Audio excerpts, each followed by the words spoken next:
In the name of God, amen. Good morning. It's a great blessing for me to be with you in this house of prayer for all people. My heart is filled with gratitude for all those of you and all who have gone before us, whose generosity and support first built and now sustains this Cathedral's life and its ministry to the nation and the world. And I give thanks for all who have come from places far and near, who may be watching online, to take part in this time of prayer and reflection on sacred texts and gathering around the table of Jesus. I take the place of this pulpit in our nation's spiritual and public life very seriously. And thus I've given considerable thought, wondering what I might say to you today in light of our sacred scriptures about the political conventions of the last 2 weeks and the issues before us as a nation. And I have no doubt that there are things to say. But I've come to the conclusion that, for today at least, a change of subject might be helpful. Or at least a change of perspective, a lens through which to see our place in the world and how best we might live the days we are given. Teach us, Lord, the psalmist said, to number our days, that we might set our hearts to wisdom. So I'd like to begin with a story. It's about a teenage boy who watches as his father's life becomes consumed with an overwhelming task. Setting is Brooklyn, 1945. The father has raised his son alone. His mother had died shortly after he was born. And father and son had shared a good life, devout Jews in a tight-knit community of their neighborhood and their synagogue.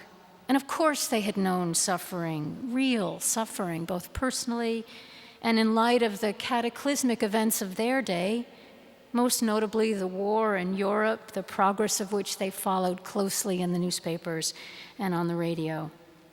And at last, the long-awaited news of Hitler's defeat comes. And for a short time, the boy and his father are euphoric and filled with relief at the war's end. But then the ghastly reports of mass killings in Europe are confirmed.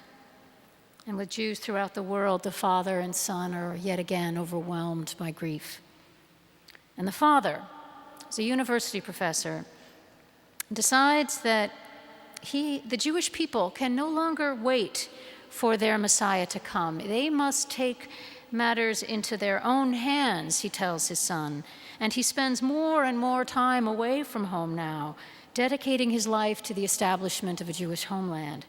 Now, he's always been constitutionally very frail, and he's clearly working himself to the point of collapse, and the son sees this and worries. And the father sees his son's concern and realizes that he's no longer a child.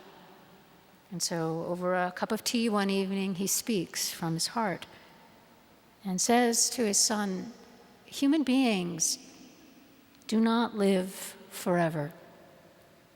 We live less than the time it takes to blink an eye if we measure our lives against eternity. So it may be asked, what value is there to one human life?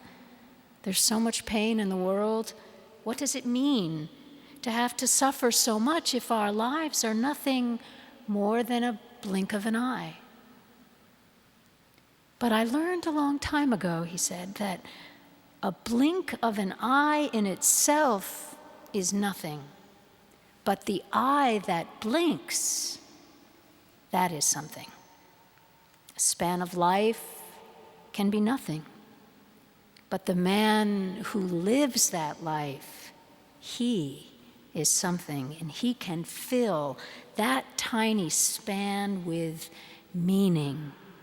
So its quality is immeasurable, though its quantity may be insignificant.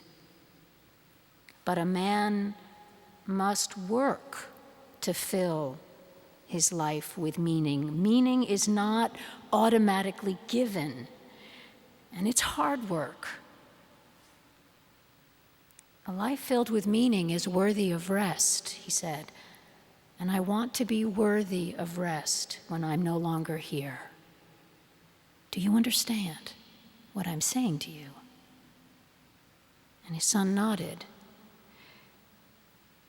And it was the first time his father had spoken to him of his death. Now, if we all knew the moment, and if we all knew how close we were at any given time to that moment when our lives are taken from us, it would be difficult to get out of bed in the morning, much less to go about the routines of our day. But thankfully, most of us are spared from that knowledge, which affords us the ability to go about living. But then something can happen to remind us how precious and precarious our lives are. We might be among those caught up in the disaster of the day that receives a flurry of attention until the next one strikes, and while the public's attention moves on, we remain forever changed. Or it could be something far more personal, the unexpected diagnosis, the loss of a friend, a job, or a dream.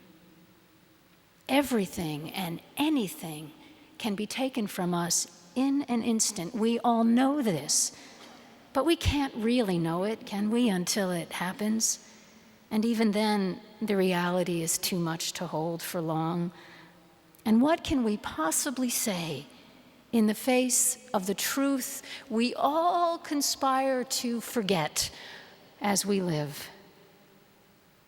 Reuben's father said, "Span of life is nothing, but the person who lives that life is something." We can fill our lives with meaning. And Jesus said, fascinatingly enough, just before telling a story about a man who had wasted his life, his precious life, he said, "Be on guard. Be on guard against all manner of greed." And it wasn't so much the fact that the man in the story built the barn so that he might enjoy the abundance of his crops. It wasn't that made him foolish. It was his assumption that all that abundance was for him alone. It never occurred to him that he could share some of that bounty. Now, I dare say few of us think of ourselves as greedy people, and the same would be true of those who heard Jesus tell this story. They were his followers, not known for great wealth. But no matter how relative our wealth or poverty, it seems Jesus wants us to know that our lives are never defined by our possessions or lack of them. And greed, in Jesus' mind, isn't what we might associate with greed. Greed is simply the way our minds can get all bound up, fretting about what we have or want or envy from others. Greed for Jesus is what causes us to value other people for what they can do for us rather than who we are. Greed for Jesus is what traps us into thinking that our worth, our reason for living, is bound up in possessions, and not only possessions, but accomplishments and stature and appearance, which in themselves, none of which are necessarily bad, but held up as our highest priority, keep us focused on things that on the life scale of life's true meaning actually fall rather low. Anxiety, serves to distract us in exactly the same way. Jesus could just as well have said, "Be on your guard against all manner of anxiety." For when we're anxious, we are also easily preoccupied. And like greed, anxiety keeps our focus on external things, and thus we are more easily manipulated by forces that would keep us small. Be on your guard, he said. Now, before going any further, I'd like to put in a good word, Jesus, for storing up crops in our barns. Because I know, as do you, that it's a good thing to be prepared for what we cannot foresee, for having reserves, both personally and collectively, to draw upon in hard times, for being prepared with a plan, a protocol, and sufficient resources to share. We know this. We know that it isn't greed that moves us, for example, to manage our personal finances. That's prudence. That's self-care. And that's a form of love. For with stability, we can live well and still have margins upon which others can depend. It isn't greed, for example, that moves us to build strong communities and the structures that communities need to live well, schools and healthcare systems and streets and secure housing and churches.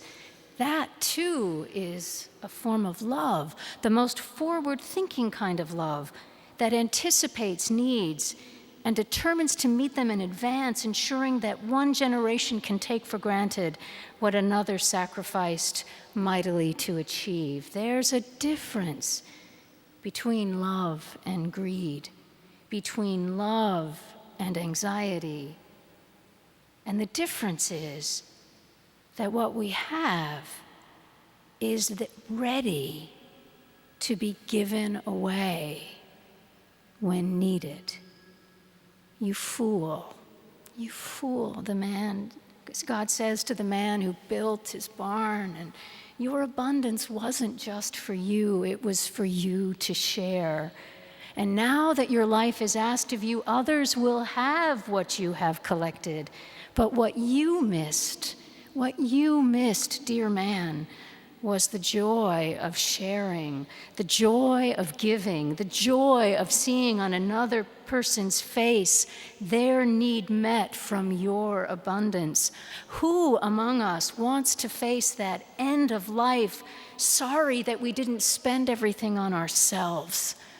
Who among us wants to be like that weary cynic whose words we heard from the book of Ecclesiastes, resentful of those who will receive his toil, the fruits of his toil after he's gone? Do any of us want to be that person?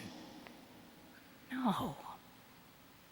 And the point of Jesus' parable is simply this: if you want to live well, be rich toward God. Put God first. And when we put God first, God in turn says to us, actually, put other people first. Always put other people first. Put them ahead of your possessions. Put them ahead of your accomplishments, ahead of even your personal comfort. Place your own soul, that priceless part of you, place it first and hold it before the light of God and ask, what can I do with this blink of time that is mine? With what meaning can I fill this life? There are, in fact, so many ways to fill a life with meaning that only in God will we know which is ours, which is our way our path to walk. Only in God can we know with some confidence what is ours to do and to become, no matter what others have around us or might be doing that would cause us to doubt ourselves. That's why Jesus encouraged us to be rich in God, so that God can help you and help me discern and know what is best for us, which meaning is ours to pursue, what we have to give and to share. And so I urge you this day, in the strongest possible terms, to make room in your life for God. Take time each day, just a moment, to sit quietly or take a walk or drive in silence and pay attention to what God is saying to you. Let God's grace fill you. Let God's love challenge and inspire you. Hold your life before the light and love of God. And remember that in the end, it'll pass away in the blink of an eye. In the end, no matter what you've accomplished or accumulated, that's not what's going to matter, but who you've become, the lives you've touched, the grace you've known, the love you've shared. In the end, you and I will give everything away. So why don't we all start practicing now and get really good at giving from our abundance, giving it away? Others will benefit immeasurably. And God knows, so will we. Amen.